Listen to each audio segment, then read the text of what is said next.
Ito lang po masasabi ko dito sa conversation na ito. Wala pong conversation dito si Miss Yang Mi, mga kaibigan. Wala po siyang sinabi dito. Yun lang pong mga member niya, mga kaibigan. Paunawa sa inyo. Kaya natin na-mention lang si Miss Yang Mi, mga kaibigan, dahil siya po yung admin. Paliwanag. Siya po yung admin, pero wala po siyang sinabi doon na laban dito sa Kalingap or sa kay Kalingap Prab. Yun lang pong member, mga kaibigan, mga Kalingap. Nung pagbasa, sabi kasi dito, mga kaibigan, hinihikayat nila yung mga members na isa lang ang manood para hindi mag-count sa live ni Kalingap Prab, sa premiere. Sinasabi dito, isa lang ang sumilip sa live at balitaan nyo kami. Kaya ibig sabihin, ang pinakang issue dito, mga kaibigan, ay bakit nanghihikayat sila na hindi panoorin yung premiere ni Kalingap Prab. Diba? Yun. Isang butas po yun, mga kaibigan. What happened na nandito tayo sa Kalingap, bakit tayo, mga kaibigan, ay nanghihikayat na wag panoorin or isa lang ang manood doon sa premiere ni Kalingap Prab. What happened to your, mga kaibigan, mga Kalingap? Sabi pa dito, maghintay talaga yung si sponsor para mapabahayan si CJ. Ang sabi dito, si Kalingap Prab, mga kaibigan, ay hindi makapagpabahay kung walang sponsor, kaya wala pang bahay si CJ. Sabi, yun nga tapos nanalo pa sila sa Family Feud ng namigay pa ng 2K, tapos wala sa line-up si Krista. May nasa line-up na po sa, mga kaibigan, sagutin lang po natin sila. Nasa line-up na po sa pagpapagawa ng bahay si Krista, mga kaibigan. So kung walang sponsor, never talagang magkakaroon ng bahay si Krista. Magkakaroon po, mga kaibigan, mga Kalingap, ng bahay si Krista, mga kaibigan. Huwag lang tayong magmadali. Huwag tayong magmadali sa mga bagay-bagay na dapat ay masaayos. Ang sabi dito, ayan, pumasok ba kayo sa live ni Rab para suportahan si ayan, mga kaibigan. So, ibig sabihin dito, mga kaibigan, inabas dito si Papa Joms. At doon sa isa naman, ang inabas naman ay si Kalingap Prab, mga kaibigan. Madami ko ito, mga kaibigan. Ibig sabihin, supporter ng Becres, mga yan. Ito, magsasagot ko sa inyo. Ito po ay Team Krista, mga kaibigan. Team Krista. At dito po, marami po ang basher ni Papa Jones, mga kaibigan. Bakit? Anong nangyari?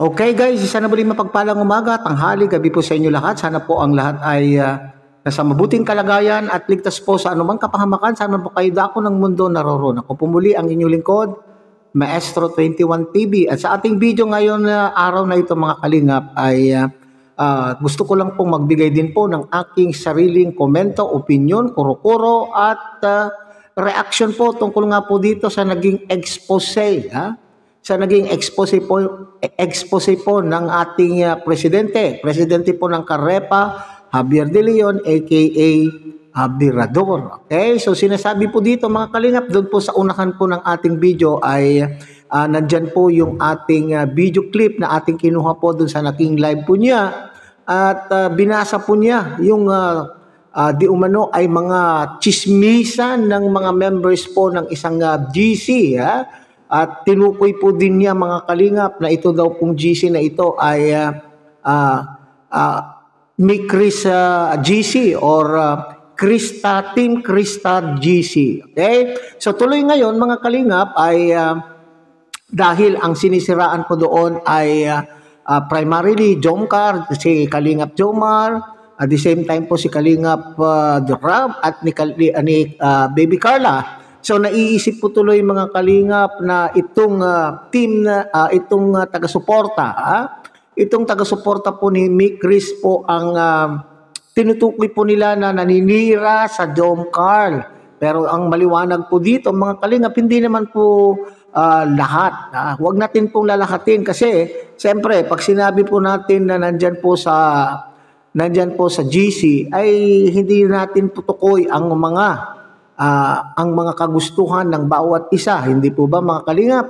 At dito ay wala pong kinalaman po mismo doon sa tandem itong si Mikoy at saka si Mick Chris. Ito po ay usapan ng mga taong sumusuporta po kay Mick Chris. Oo, pero meron po dyan, tunay ba sila? Mga organic o mga solid Mick Chris supporter ba ang mga ito? Yan po yung ating yun po yung ating pong tutukuyin mga kalingap. Alam po naman natin, it is a common fact.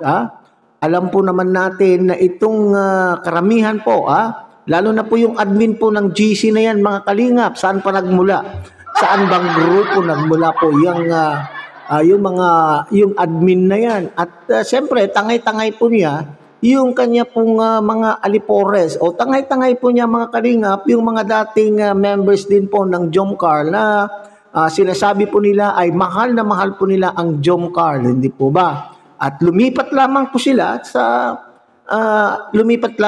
ng sinusuportahan sapagkat maaring meron po silang hindi nagustuhan po sa Jom Carl at simula po noon mga kalingap, simula nang sila po ay umalis ay doon naman po dumami itong baser. Dumami po itong baser at dumami po yung anonymous. Itong mga anonymous na naninira dito po sa Jom Carl at particularly lalo na po kay Kalingap Jomar. So ibig sabihin ay vindicated. Vindicated po itong mga organic, itong mga talagang solid supporter po ng Jomar at ni Carla na bakit ko sinasabing vindicated? Kasi sinasabi, alam po naman natin na nag-conclude po itong si Kalingap Rab, mga Kalingap na toxic daw po. Toxic na po ang mga Jom Carl supporter. So ngayon, vindicated kasi lumalabas na ngayon ang katotohanan mga Kalingap. So, tama po yung mga hinala po natin ng mga nakaraan sa ating mga previous content ay nababanggit-banggit po natin na maaaring itong mga naninira sa Jom Carl na ito ay ito yung mga dating nagmahal din po sa Jom Carl at sila ngayon po ay may hindi nagustuhan at ngayon ay nandun na po sa kabilang team. Ang tanong po dyan ngayon, anong nangyari? Kalingap pa ba kayo o hindi na? Kasi kung kalingap po ang inyong kung ang inyong nasa puso ay pagtulong at nasa kalingap at alam po naman natin na ang Mick Chris tandem ay kalingap, bakit kinakailangan po kayong manira? Yan po Yan po yung okay. So maliwanag po naman po yung paliwanag ni Presbyrador mga kalingap diyan po sa kanya pong naging live. So alam po naman natin. So ngayon naman po mga kalingap ay tunghayan po natin ang pag-alma, ang pahayag naman po ni Yang Mi. Ni Yang Mi naman po na para bagang sinisisi po itong si Birador. At ano po ang purpose po ni Birador? Bakit daw po inilabas po niya yung usapan po sa GC at gusto ba ang sinasabi po diyan ay gusto bang pag-awayin po ng mga pag-awayin niya po itong mga team na ito o love team na ito yan daw ba ang kagustuhan po ni Presbyrador? So panoorin muna natin mga kalingap yung napaka-ikling video clip po na ating kinuha po. Okay, panoorin po natin. So shout out pala sa'yo Birador. Before ka mag-open ng forum, ayaw ko mag-talk na yung Birador tandaan mo naman doon. Before ka mag-open ng forum sa iyong live, you must ask first, okay? Bakit, ano yung purpose mo? Bakit mo nilabas ang mga usapan sa GC? Kung ikaw ay presidente ng isang grupo, ng isang reactors, okay? Kung may utak ka, dapat, kung gusto mo yung tahimik ng community, gusto mo pala pagbangga-banggain ng bawat mga supporters. Correct. Bawat mga supporters, gusto mo bang mag-away-away? Kayo mismo ang gumagawa ng gulo. Kung hindi yan pinapalabas, usapan ng tahimik, of course, masisettle yan in private. Bakit nag-mausapan into public? What is your purpose? Gumagamit ka ba ng utak mo?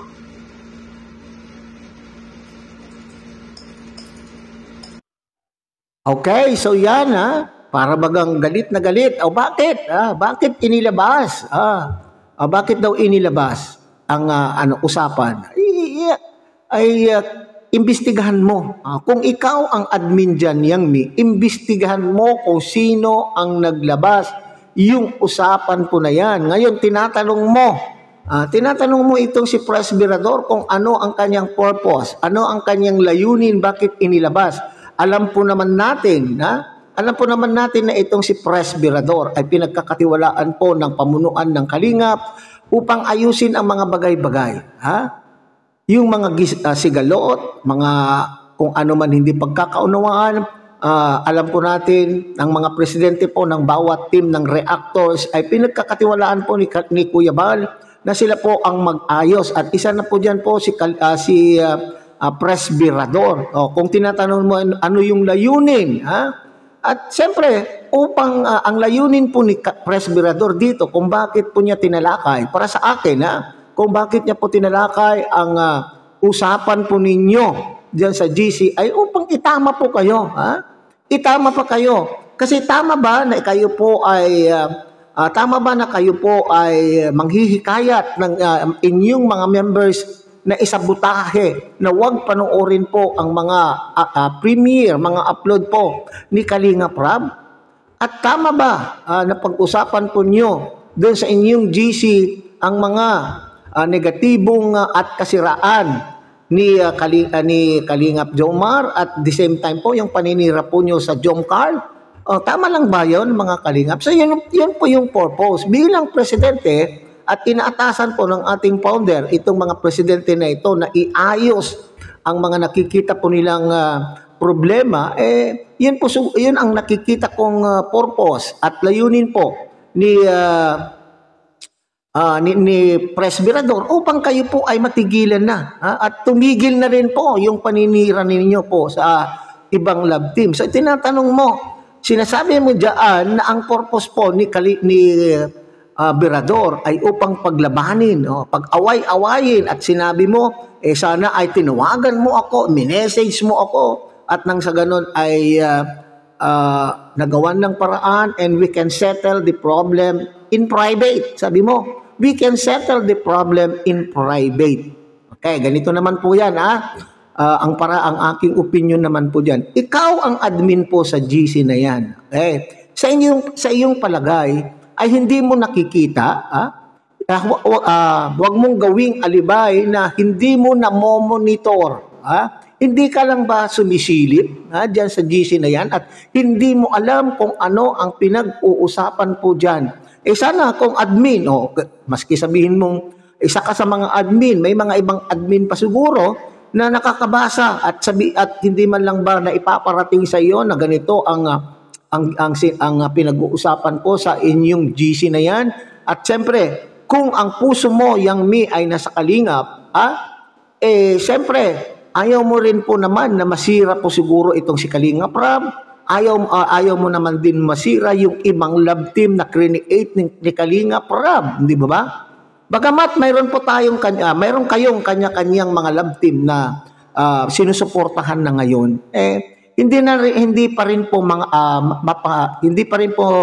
makatwiran na nasiraan po ninyo yung love team na iba. Kasi Kalingap pa rin po yun. So ibig sabihin pala, hindi kayo mga Kalingap.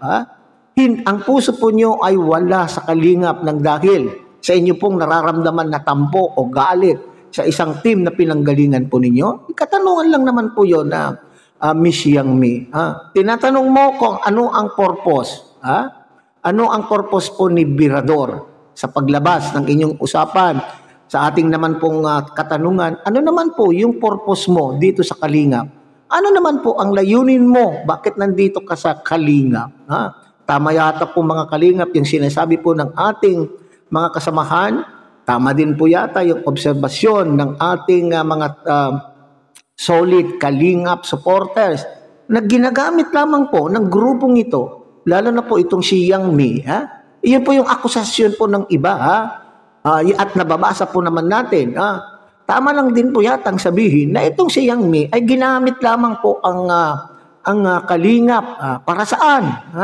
Baka mamaya sabihin naman niya, maestro, bakit sinasabi mong ginamit ko? Hindi ba? Para bagang ginamit mo ang Kalingap upang sa ganon ay makakuha ka ng suporta, upang sa ganon ay makakuha ka ng mga malalaking sponsor at sa ganon ay mapapalabas mo na ikaw ay isa rin po sa mga sponsor. Pero lumalabas po ngayon mga Kalingap na maraming nagsasabi, yung mga solid Jomcar supporter, yung mga legit na sponsor po ng Jomcar, ay sinasabi, hindi ka naman daw sponsor. Hindi ka naman daw legit na sponsor, kundi ikaw ay legit na collector. So ngayon tinatanong mo, itong si Presbyrador, kung ano ang kanyang layunin, maiayos dahil po sa pagmamahal po niya sa Kalingap. Dahil sa pagmamahal po niya sa Kalingap, di siyempre pagmamalasakitan po ni Presbyrador ang Kalingap, lalo na sa inyo, lalo na sa inyong grupo na gustong sirain ang matiwasay na kalakaran po dito sa Kalingap. Okay? So kung kayo po, sinasabi nyo, ginagamit nyo ang Kalingap, sinasabi nyo, ay Kalingap kami kasi kami po ay sumusuporta sa Mikris. Sumusuporta kami sa Mikris. Hindi kaya ang inyo pong layunin o yung purpose po nyo na kayo po ay nandito para sa inyong pansariling kapakanan, ginagamit nyo po ang Mikris. Samantalang itong Mikris, kaninong produkto ba yan, Mikris na yan? Di ba si Kalingap Rab? At ano po ang Mikris? Di ba Kalingap? Di ba? Ay, nako po. So, pag-isip-isipan po ninyo kung talagang ang puso po nyo ay nasa Kalingap. Hindi pa huli ang lahat. Na iayos po ninyo, iayos po ninyo ang inyo pong ang grupo. Kung talagang kayo ay Kalingap, iayos. Hindi pa huli ang lahat upang iayos nyo po ang inyong grupo. So hanggang dyan na lamang po siguro tayo mga Kalingap. Muli, tangkilikin po natin Kuya Van Santos Matubang, Ate Edna Vlog, Kalingap Rab. At muli, pinapakiusapan po kayo na sana po ay inyo rin pong tangkilikin ang munting channel na ito sa pamamagitan po ng pagbibigay niyo po ng like, share, and subscribe. At tuloy, pindutin na rin po ang notification bell. At nang sa ganon, tayo pa rin po ay magkita-kita at magsama-sama sa susunod pa pong mga reaction videos na ating gagawin. Muli, isang mapagpalang umaga, tanghali, gabi sa inyong lahat. Mabuhay po kayo at God bless everyone.